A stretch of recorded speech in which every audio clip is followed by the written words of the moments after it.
ገላትያ ምዕራፍ 5 ከቁጥር 22 ጀምሮ እስከ 25 ድረስ የመንፈስ ፍሬ ግን ፍቅር፣ ደስታ፣ ሰላም፣ ትዕግስት፣ ቸርነት፣ በጎነት፣ እምነት፣ የዋህት፣ ራስን መግዛት ነው። እንደዚህ ያሉትን የሚከለክል ሕግ የለም። የክርስቶስ ኢየሱስ የሆኑቱ ሥጋን ከክፉ መሻቱና ከምኞቱ ጋር ሰቀሉ። በመንፈስ ብንኖር በመንፈስ ደግሞ እንመላለስ ይለናል እንግዲህ ሐዋርያው ጳውሎስ። እንግዲህ የመንፈስ ፍሬ ብለን በምናጠናበት ጊዜ የተዘረዘሩ 9 ባህሪያቶች አሉ። 9ኙን ለ3 ከፍለን ነው እያጠናን ያለነው። እንግዲህ ፍቅር፣ ደስታ፣ ሰላም የሚለውን ከእግዚአብሔር ከአባታችን ጋር ባለ ግንኙነት፣ እንዲሁም ደግሞ ትዕግስት፣ ቸርነት፣ በጎነት የሚለውን ደግሞ ከሰዎች ጋር ባለ ግንኙነት፣ እንዲሁም ደግሞ እምነት ወይም ታማኝነት፣ የዋህት፣ ራስን መግዛት የሚሉትን ደግሞ ከራሳችን ፐርሰናል ላይፍ ጋር አገናኝተን እያጠናን ያለነው። እንግዲህ እምነት ወይም ታማኝነት የሚለውንም በባለፈው ተመልክተናል። ዛሬ የምንመለከተው የዋህት ወይም የዋህነት ሜክነስ ኦር ጀንትልነስ ማለት ትችላላችሁ። የዋህት ወይም የዋህነት በጥንታዊ የግሪክ ቃል ፕራውስ ማለት ሲሆን ይህ ቃል ለጦርነት የሰለጠነን ፈረስ ለመግለጥ ይውል ነበረ። ፈረሱ ታላቅ ኃይል ቢኖረውም ነገር ግን ያ ኃይሉ በልጓሙና በጌታው ትእዛዝ ስር ነው ማለት ነው። ስለዚህ የዋህነትን ባጭር ቃል በቁጥጥር ስር የዋለ ኃይል ማለት ይቻላል። የመንፈስ ቅዱስ ፍሬ የተባለው የዋህት ወይም የዋህነት በመንፈስ ቅዱስ ኃይል በቁጥጥር ስር የዋለ ኃይልን የሚያሳይ ነው። እንዲሁም የግሪኩ ቃል በደንብ ነው የሚገልጠው። ይህ ጥንታዊ የግሪክ ቃል ፕራውስ የሚለው ጥንታዊ የግሪክ ቃል ለጦርነት የሰለጠነን ፈረስ ለመግለጥ የሚውል ነው። ፈረሱ ኃይል ቢኖረውም ፈረሱ ታላቅ ኃይል ቢኖረው ነገር ግን ኃይሉ ከስልጠናው የተነሳ በልጓሙና በጌታው ቁጥጥር ስር ነው ያለው። አያችሁ? ስለዚህ የዋህነት ማለት በመንፈስ ቅዱስ ኃይል በቁጥጥር ስር የዋለ ኃይል ማለት ነው። እንግዲህ ስለ የዋህነት ስንማማር የየዋህነት ትልቁ ምሳሌያችን ጌታችን ኢየሱስ ክርስቶስ እንደሆነ መጽሐፍ ቅዱስ ይነግረናል። የዋህነትን የምንማረው ከሰው ሳይሆን ከጌታችን ከኢየሱስ ክርስቶስ ከራሱ ነው። ለዚያም ነው በማቴዎስ ወንጌል ምዕራፍ 11 ቁጥር 29 ላይ ቀንበሬን በላያችሁ ተሸከሙ ከእኔም ተማሩ እኔ የዋህ በልቤም ትሁት ነኝና ለነፍሳችሁም ዕረፍት ታገኛላችሁ አለ። ስለዚህ ኢየሱስ እኔ የዋህ በልቤም ትሁት ነኝ ብሏል። ጌታችን ኢየሱስ ክርስቶስ የዋህ ነው። ስሙ የተባረከ ይሁን። የዋህ ነው፣ ትሁት ነው። የዋህ ነው ማለት ኃይል አልባ ነው ማለት አይደለም። ኃይል የለውም፣ ደካማ ነው ማለት አይደለም። ነገር ግን በፍቅር ምክንያት በቁጥጥር ስር የዋለ ኃይል አለ።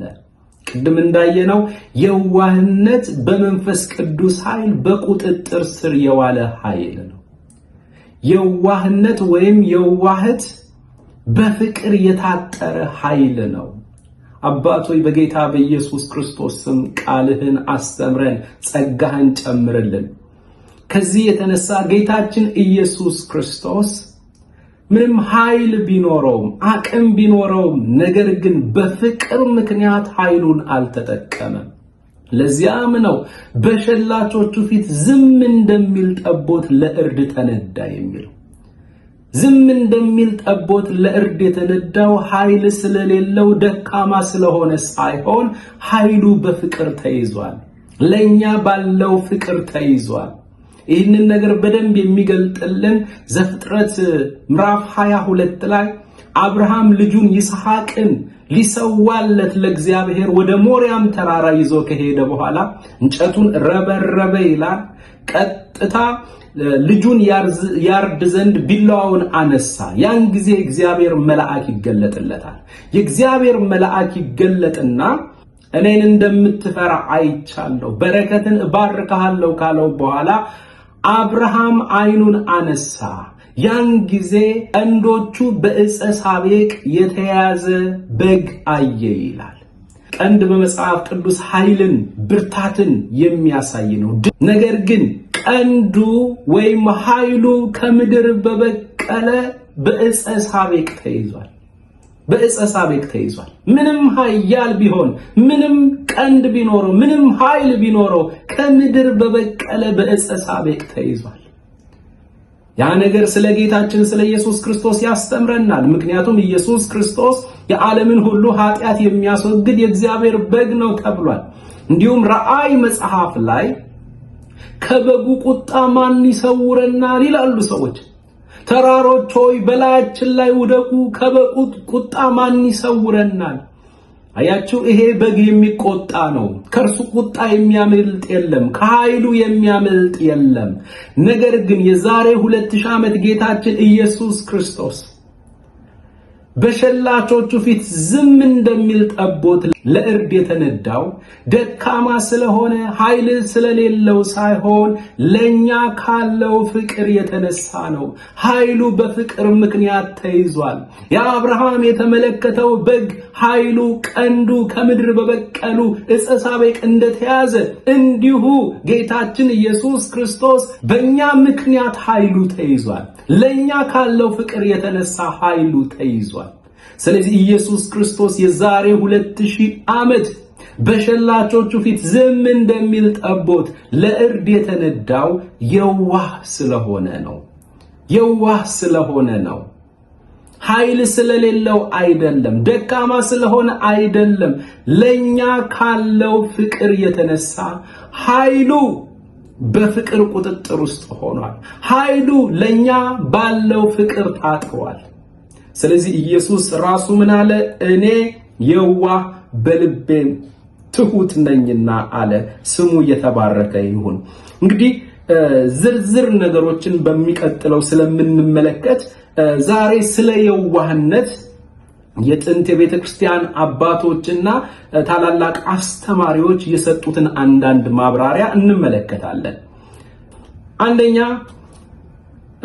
ቅዱስ ዮሐንስ አፈወርቅ ሲባል እንግዲህ በተደጋጋሚ ሰምተናል። ዮሐንስ አፈወርቅ ወይም ጆን ክሪሶስቶም ይሉታል። ጆን ክሪሶስቶም ወይም ቅዱስ ዮሐንስ አፈወርቅ ስለ የዋህነት የሰጠው ማብራሪያ አለ። የዋህነትን የጥበብ ሁሉ እናት ናት በማለት ይጠራታል። የዋህነት የጥበብ ሁሉ እናት ናት ይላል። እንግዲህ የዋህነት ማለት ምንም የማይሰማው ሰው መሆን ማለት አይደለም። ነገር ግን ቁጣን መቼና እንዴት መጠቀም እንደሚገባ ማወቅ ነው ይላል ዮሐንስ አፈወርቅ። በመቀጠል የዋህ ሰው በራሱ ላይ በሚደረግ በደል አይቆጣም፣ መልስም አይሰጥም ወይም ለበቀል አይነሳም። ነገር ግን እግዚአብሔር ሲሰደብ፣ ወንጌል ሲነቀፍ ያን ጊዜ ለእውነት ጨክኖ የሚቆም ነው። ለእውነት ጨክኖ የሚቆም ነው። ነገር ግን በራሱ ምክንያት ራሱ ላይ በሚደርሰው በየትኛውም በደል ለበቀል የሚቆም ሰው አይደለም ማለት ነው። ቀጥሎ ምን አለ? ከአንበሳ ይልቅ የዋህ ሰው ይፈራል አለ። ከአንበሳ ይልቅ የዋህ ሰው ይፈራል። ምን ማለት ነው? ምክንያቱም አንበሳ በኃይል ያጠቃል፣ የዋህ ሰው ግን በፍቅር ያሸንፋል። እዚህ ላይ ኢየሱስን ማስገባት እንችላለን። ኢየሱስ ሁላችንንም ያሸነፈን በኃይል ሳይሆን በፍቅር ነው። በፍቅር የታጠረ ኃይል ነው ያለው። የዋህ ነው ኢየሱስ። በየዋህነቱ ነው ሁላችንን ያሸነፈን። በፍቅር ነው ሁላችንን ያሸነፈን። በትህትናው ነው ሁላችንን ያሸነፈን። ስሙ የተባረከ ይሁን። የእርሱ ትህትና፣ የእርሱ የዋህነት ጥግ የተቀጠቀጠ ሸምበቆን አይሰብርም፣ የሚጤስን ጧፍ አያጠፋም። ሁላችንንም አግዞናል። ደክመን ስንመጣ ይበላችሁ አላለም።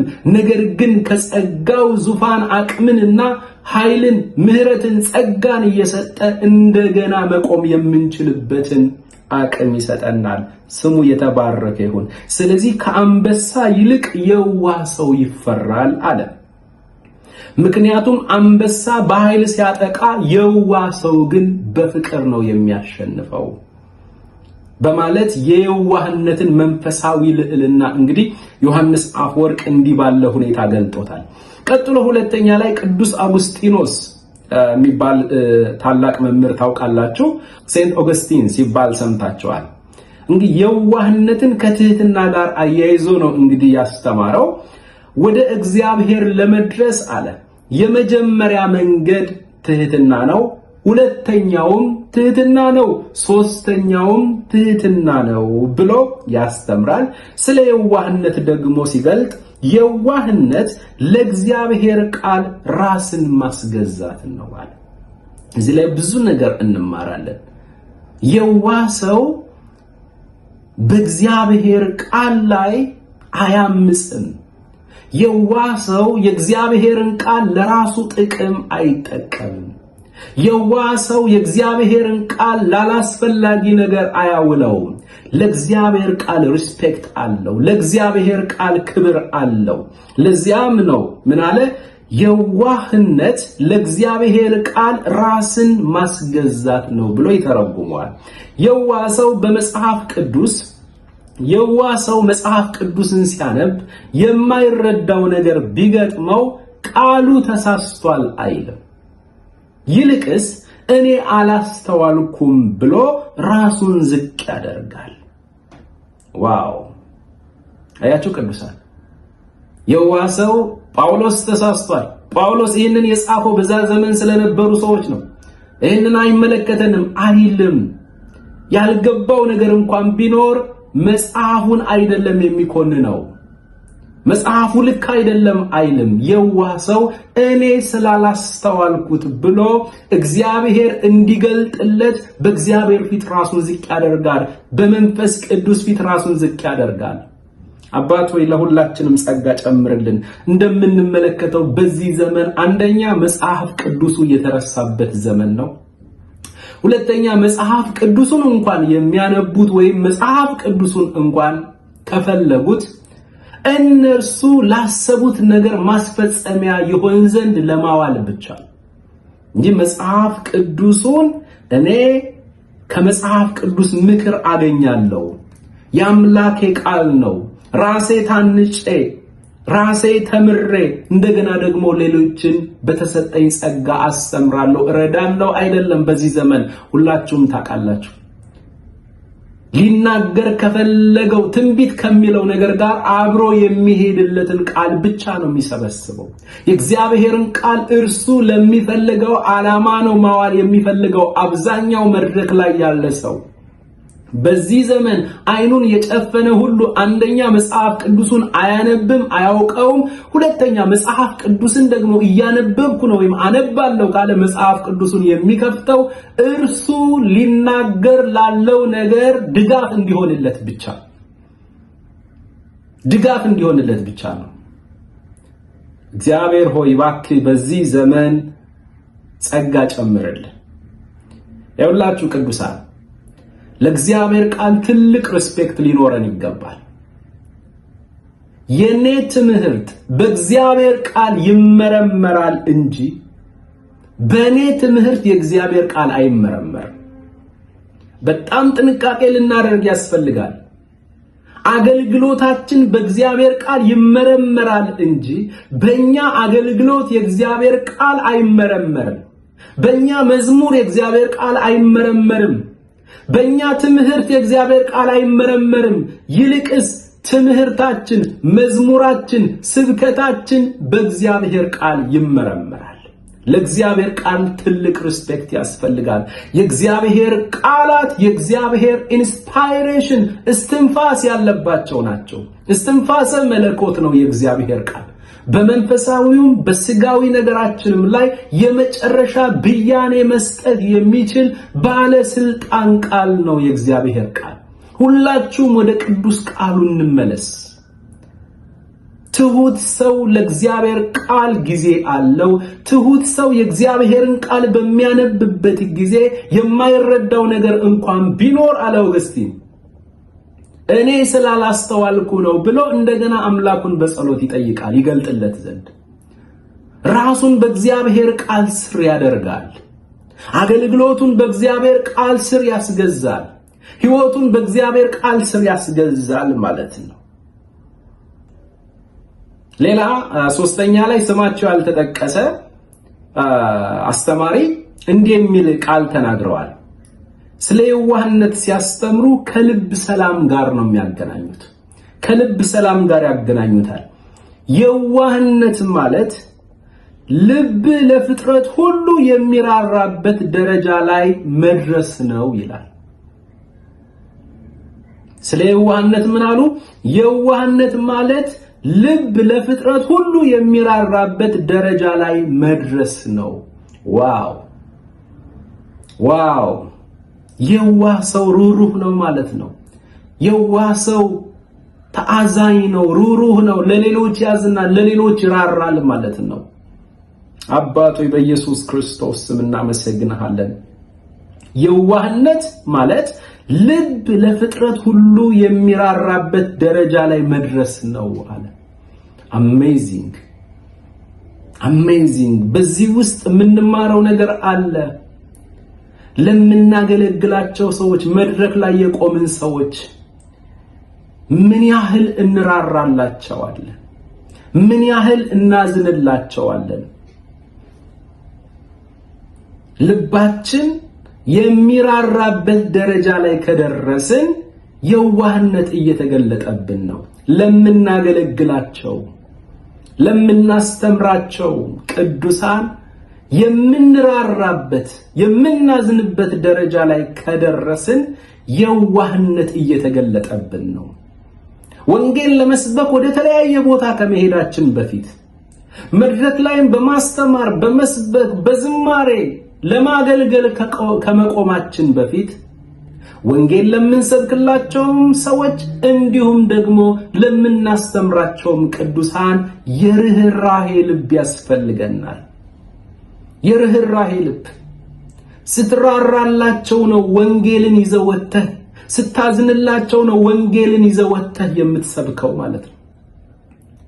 ለቅዱሳን ስታዝን በሚያዝን ልብ በሚራራ ልብ ሆነ ስታስተምር ያን ጊዜ የዋህነት ኢየሱስ ጋር ያለችው ያቺ የዋህነት ባህሪ እየተገለጠችብን ነው ማለት ነው። አባት ሆይ በኢየሱስ ስም ለእያንዳንዳችን መድረክ ላይ ለምንቆም እርዳን። ምክንያቱም በዚህ ዘመን ያሳዝናል። ርህራሄ የሚባል ነገር የለም። ለቅዱሳን መራራት የሚባል ነገር የለም። ባገኙት አጋጣሚ ገንዘባቸውን ለመቀበል የቅዱሳንን ገንዘብ ለመዝረፍ ያለ ርህራሄ ነው የሚጓዙት።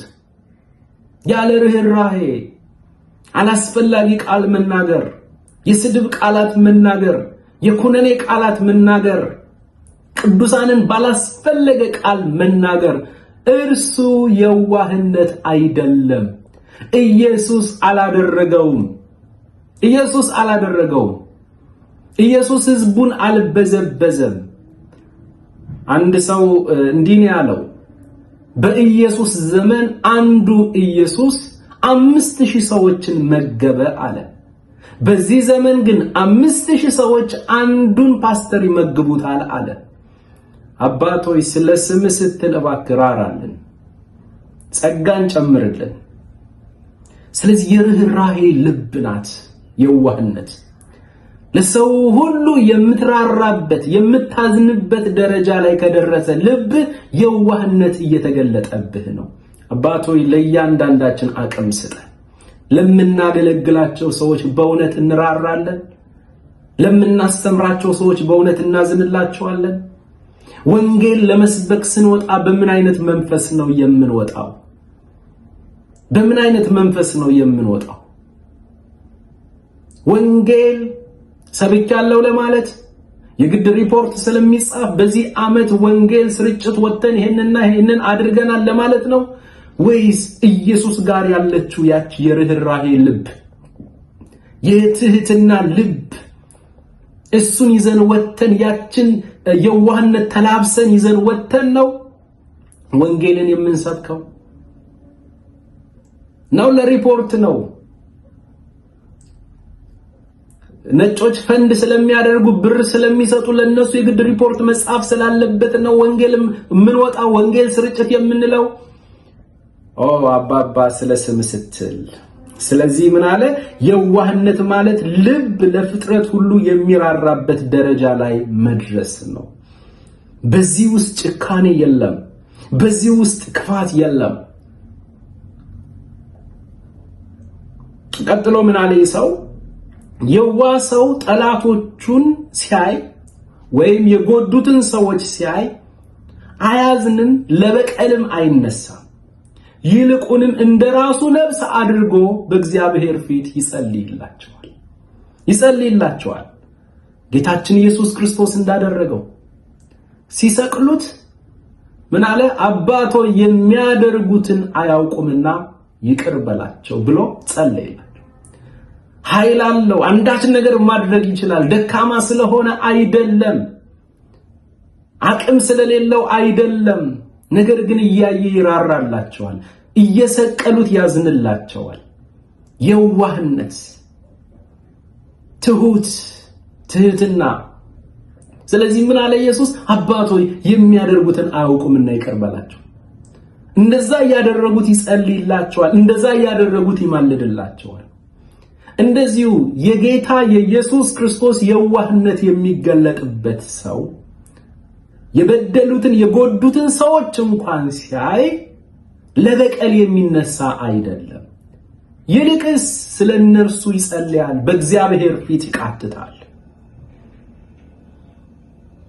ምን አለ ቀጥሎ የዋህነት የክርስቶስ ልብስ ናት አለ የዋህነት የክርስቶስ ልብስ ናት የዋህነት የክርስቶስ ልብስ ናት ምክንያቱም ክርስቶስን የሚመስል ሰው መጀመሪያ የሚታወቀው በየዋህነቱ ነው የክርስቶስ ልብስ ናት የኢየሱስ ክርስቶስ መገለጫ ናት የዋህነት አባና መሰግንሃለን ቀጥሎ እንደዚሁ ስማቸው ያልተጠቀሰ ሌላ አስተማሪ ምን አሉ የዋህነት ማለት መንፈሳዊ ጋሻ ናት የዋህነት መንፈሳዊ ጋሻ ብሎ ነው እንግዲህ የሚለው ክፉ ቃልን በየዋህነት ብትመልስ ሰይጣን የሚወረውረው ፍላጻ ባንተ ላይ ሳይሆን በእርሱ ላይ ተመልሶ ይወድቃል አለ አሜዚንግ ክፉ ቃልን በየዋህነት ብትመልስ አያችሁ ቅዱሳን የሚገርም ነው ክፉ ቃልን በየዋህነት ብትመልስ ሰይጣን የሚወረውረው ፍላጻ ባንተ ላይ ሳይሆን በእርሱ ላይ ተመልሶ ይወድቃል አለ ቀጥሎ ቁጣን በቁጣ መመለስ እሳትን በእሳት ለማጥፋት እንደመሞከር ነው የዋህነት ግን እንደ ውሃ ቁጣን ያጠፋል የዋህነት ሰይጣንን ድል ማድረጊያ ትልቁ መሳሪያ ነው ይላል አሜዚንግ ስለዚህ ቁጣን በቁጣ ሳይሆን በየዋህነት መንፈስ በቅዱሳንም ዘንድ ይሁን እርስ በርስ ባለ ግንኙነት ከሰው ጋርም ባለን ግንኙነት በተለያዩ መንገዶች እንደዚህ አይነት ለጠብ የሚነሳ በሚኖርበት ጊዜ የዋህ ሰው ጠቡን ያበርዳል ነገርን በፍቅር ነው የሚቀይረው ነገርን በትህትና ነው የሚያበርደው ሊነሳ ያለው ጠብ ይረጋጋል የዋህነት ትልቅ ጠብን ታበርዳለች አለበለዚያ የዋህ ያልሆነ ሰው አሁንም ለዚያም ሰው ልኩን እናገራለሁ ስለሚል ቁጣን በቁጣ መመለስ እሳትን በእሳት ለማጥፋት እንደመሞከር ነውና የዋህነት በዚያ ዘንድ የለችም ማለት ነው እንዲሁም ከዘመናዊ አስተማሪዎች በዚህ ዘመን ደግሞ ከተነሱ እግዚአብሔር ከረዳቸው አስተማሪዎች ለምሳሌ ሲኤስ ሉዊስ የሚባሉ ታላቅ አስተማሪ የታወቁ ናቸው ስለ የዋህነት ሲያብራሩ ምን አሉ የዋህነት ማለት ራስን ዝቅ አድርጎ ማሰብ ሳይሆን ስለ ራስህ ማሰብ ማቆም ነው ዋው አባባ እናመሰግናለን እንዴት ነው በድንቅ ሁኔታ ያስቀመጠው። የዋህነት ማለት ራስን ዝቅ አድርገህ ማሰብ ሳይሆን ስለ ራስህ ማሰብ ማቆም ነው ይላል። አይገርምም ቅዱሳን? ስለ ራስን ታናሽ አድርጎ ራስን ዝቅ አድርጎ ማሰብ ሳይሆን ስለ ራስህ ራሱ ማሰብ ማቆም። ዋው ዋው!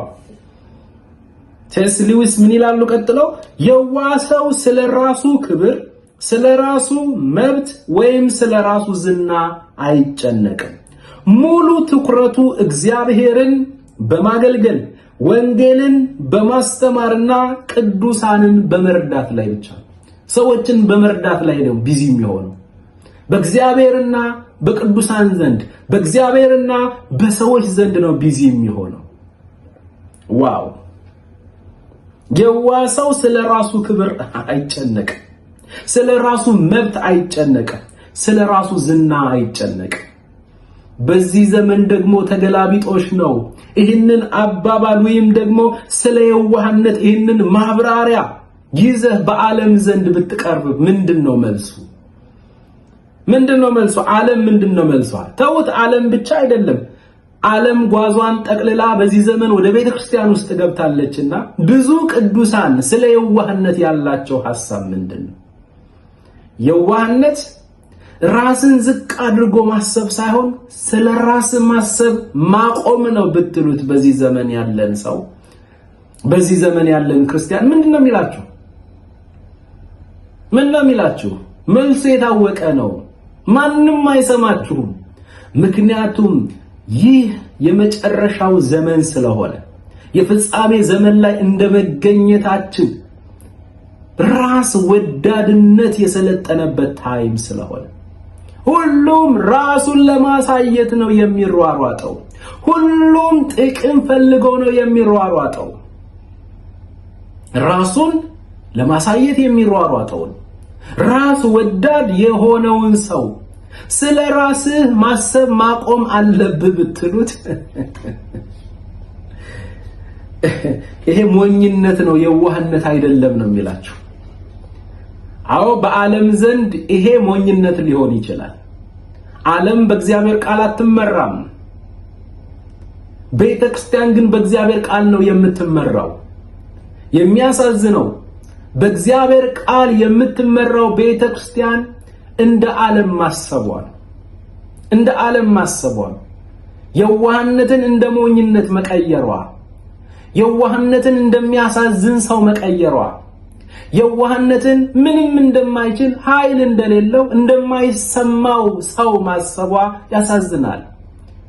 ቤተ ክርስቲያን ወይም ቅዱሳን በዓለም ትርጉም ሳይሆን እያንዳንዱ ነገር መሆን ያለበት በእግዚአብሔር ቃል ትርጉም ነው።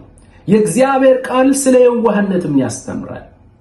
ምናልባት ዓለም ይህንን መንገድ ስለማትጠቀምበት መንፈሳዊውን የዋህነት ኢየሱስ የተገለጠበትን የዋህነት ዓለም ስለማትጠቀምበት ዓለም በራሷ መንገድ ነው የምትሄደው።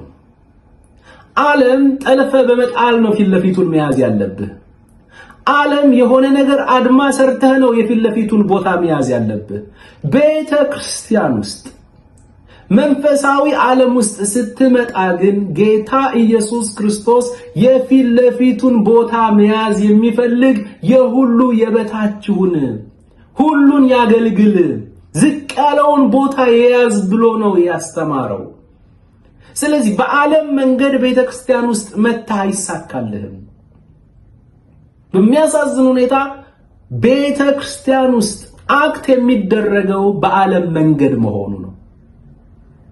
ነገር ግን ቅዱሳን እዚህ ጋር ትልቅ ነገር እንማራለን። የዋህ ሰው ክብሩን የሚያስጠብቅ አይደለም፣ ስለ ራሱ ክብር አይጨነቅም። ምንም ማለት ነው? ምንም የማይሰማው የሆነ ሰው ይመስላል ማለት ነው?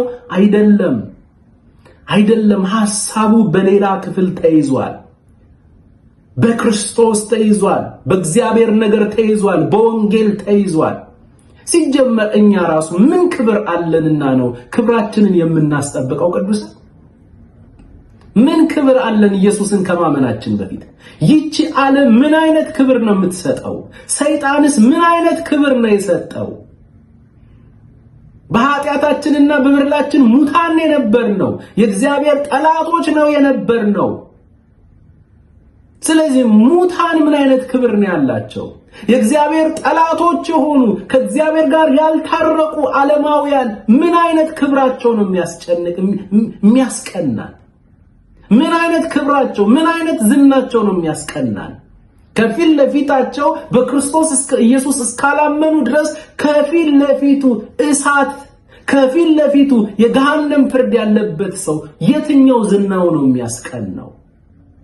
የዘላለም ቁጣ ከፊት ለፊቱ የሚጠብቀው ሰው የትኛው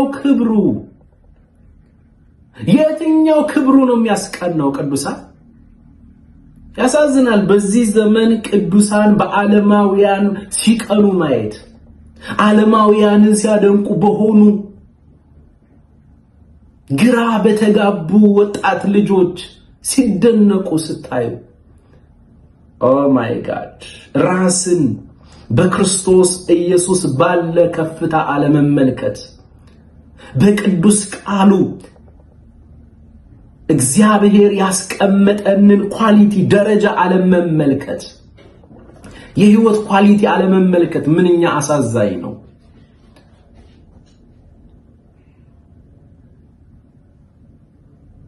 እግዚአብሔር በአዲስ ኪዳን እኛን አይደንቲፋይ ያደረገን ከክርስቶስ ጋር ነው። ለዛ ነው ክብራችን ክርስቶስ ነው፣ ቅድስናችን ክርስቶስ ነው፣ ጥበባችን ክርስቶስ ነው፣ ቤዛነታችን ክርስቶስ ነው፣ መልካችን ክርስቶስ ነው፣ ሳቃችን ክርስቶስ ነው፣ ደስታችን ክርስቶስ ነው፣ ጌጣችን ክርስቶስ ነው፣ ክብራችን ክርስቶስ ነው፣ ዝናችን ክርስቶስ ነው፣ መብታችን ክርስቶስ ነው፣ ልብሳችን ክርስቶስ ነው። ክርስቶስ ነው። ክርስቶስ ጌጡ የሆነለት እዚህ ምድር ላይ ሌላ ምን ጌጥ አለ? ክርስቶስ ክብሩ የሆነለት፣ ክርስቶስ ዝናው የሆነለት ሰው በዚህ ዓለም ላይ ባለ ክብርና ዝና እንዴት ሊቀናና እንዴት በሌሎች ደግሞ ሊገረም ይችላል? መላእክቶች ያላገኙትን ክብር እኮ ነው በክርስቶስ ያገኘኸው ወንድሜ። ቅዱሳን ሁላችን መላእክቶች፣ የሰማይ መላእክቶች፣ የእግዚአብሔር መላእክቶች ያላገኙትን ክብር ነው በክርስቶስ ያገኘ ነው።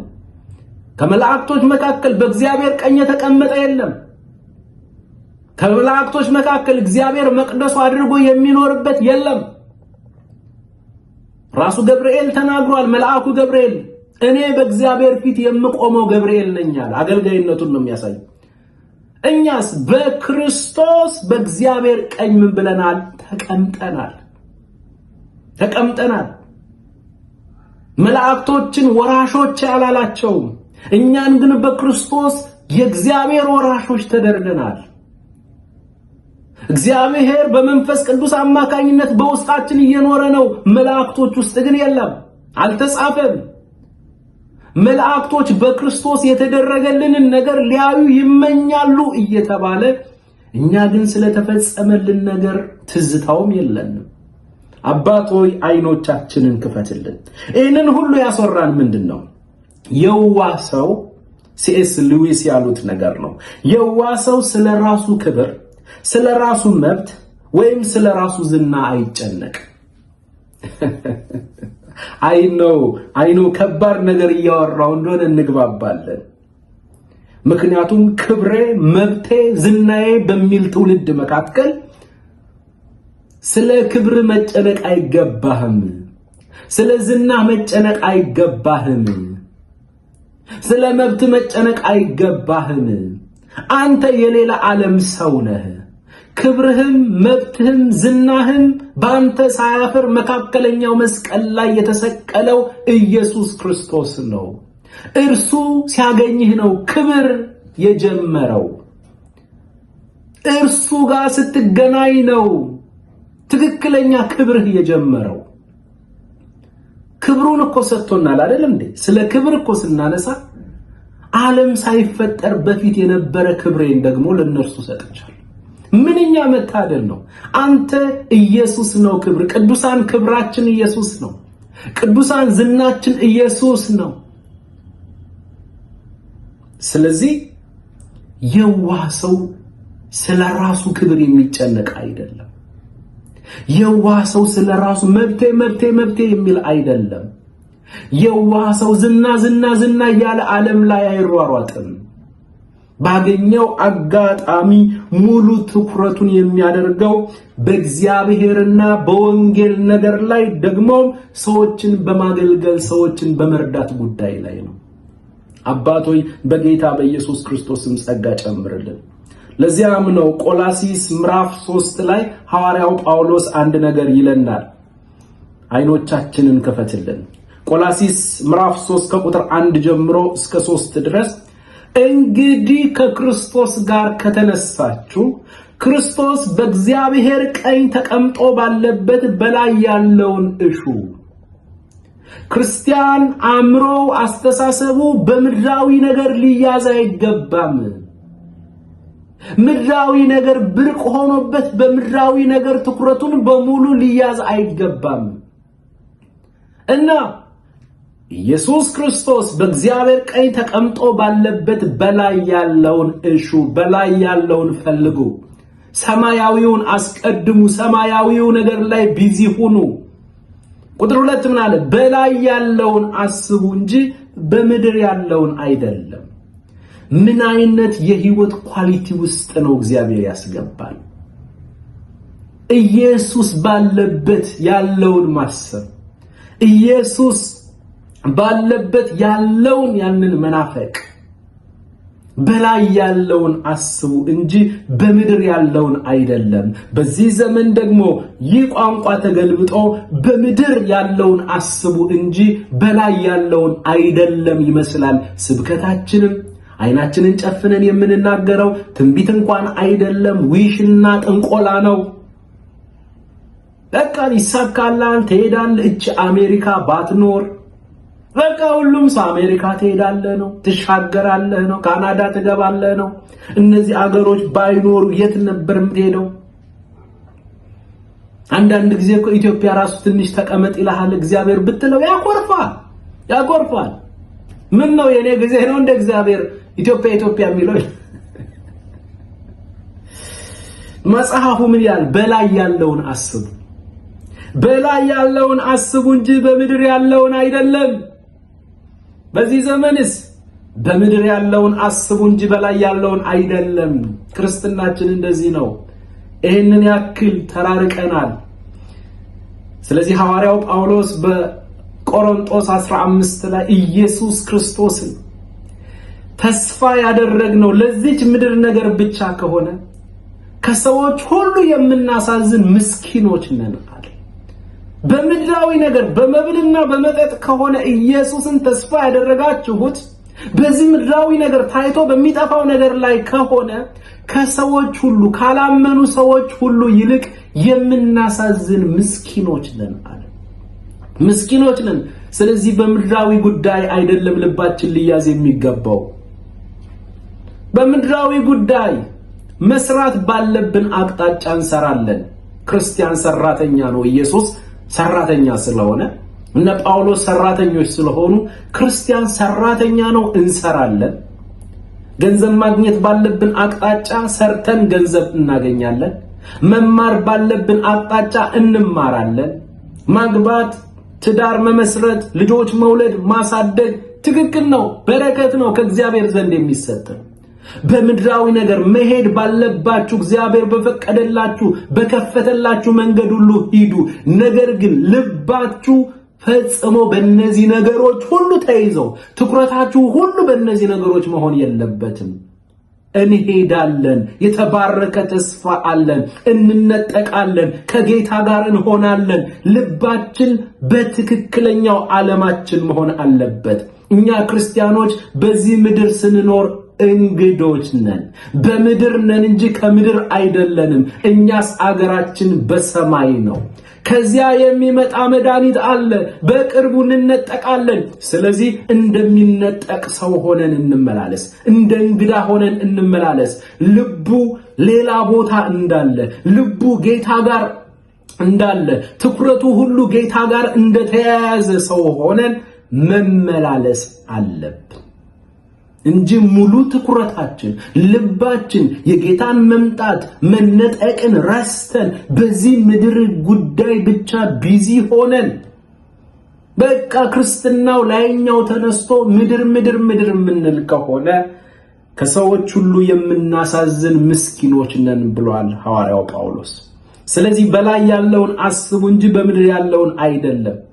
ለምን ይሄስ ክብሬ ጌጤ ምኔ የሚለውስ ቁጥር 3 ለዚህ ዓለም ነገር ሞታችኋልና። ዋው! ለዚያ ሞታችኋልና። የሞተ ሰው የሆነ ፖዚሽን ላይ ወስደ ብታስቀምጠው አይሞቀው አይበርደው። የሆነ ብራንድ ኒው ነገር ብትሰጠው አይሞቀው አይበርደው። ለምን? እሱ የሚበልጥ ነገር ላይ ነው ያለው። እኛንም እንደዚያው ትኩረታችን፣ ነገራችን፣ ክብራችን፣ ጌጣችን፣ ዝናችን ራሱ ክርስቶስ ስለሆነ ክርስቶስን የያዘ በዚህ ምድር ነገር ላይ ቢዚ አይሆንም፣ ብርቅ አይሆንበትም። የምድር ነገር የሚያደርገውን ሁሉ የሚያደርገው ለእግዚአብሔር ክብር ብቻ ነው። ለእግዚአብሔር ክብር የሆነ ነገር ሆነው እግዚአብሔር ይከበር። እርሱ ራሱ ነው ያደረገው። ልጁ ደምቆ ይታይበት፣ ኢየሱስ ደምቆ ይታይበት። አለቀ።